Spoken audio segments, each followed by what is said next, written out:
So let's talk about the tangent of an angle. And there has been a video somewhere in there in which we know all the tangent values around the unit circle. So we've got, let's just focus on the first quadrant. We're going to do just tangent here. So the tangent of 0 degrees, okay? Tangent of 0 is the sine over the cosine. So tangent's always sine over cosine. It's the opposite over the adjacent. It's the y over the x. So all of these mean the same thing. So let's think about this here for a second. So the tangent is the y over the x. Well, what are the coordinates of this point? The coordinates are 1, 0. Well, the tangent is y over x, 0 over 1, so the tangent is 0. So we have the tangent of 0 is 0. And then we also know then the tangent over here would have to also be 0. So we have this one here. So we check, check. So we have the tangent of the 2 points on the unit circle, 0 and pi, or 0 and 180, being 0. All right? Then we know if we go to this guy here and this guy here, so we have the tangent of y over x, and the y this is 0, 1. So the y is 1, the x is 0. So the tangent then of 90 degrees, let's just use radians. Tangent of pi over 2 is 1 over 0, which is undefined.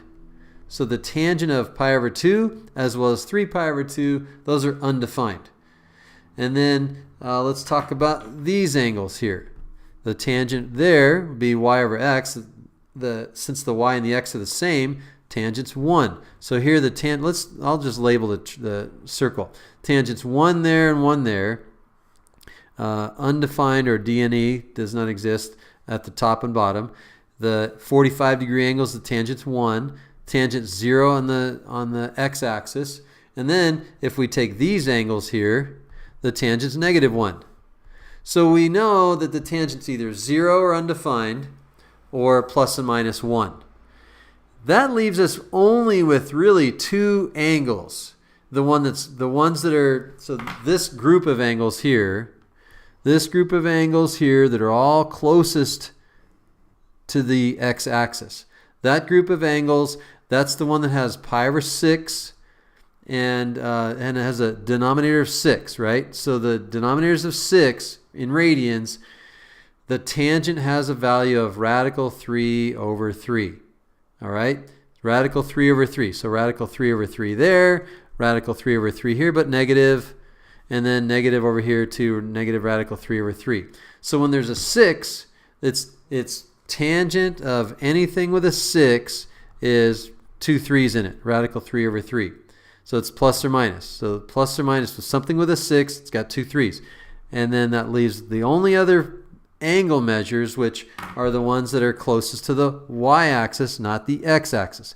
These are the ones that are closest to the y-axis, and those are the ones that have a 3 in the denominator. 1 pi over 3, 2 pi over 3, 4 pi over 3, and 5 pi over 3, all with 3's in the denominator. And therefore, since there's 1 3 there, there's 1 3 right there. A 6 has 2 3's, a 3 has 1 3, and therefore those are the angles, those are the tangents of all the angles around the unit circle. Those are the ones you have to know. Make sure you memorize those, and make sure you remember the little trick with the 6 there and the 2 3's, or the 3 and the 1 3.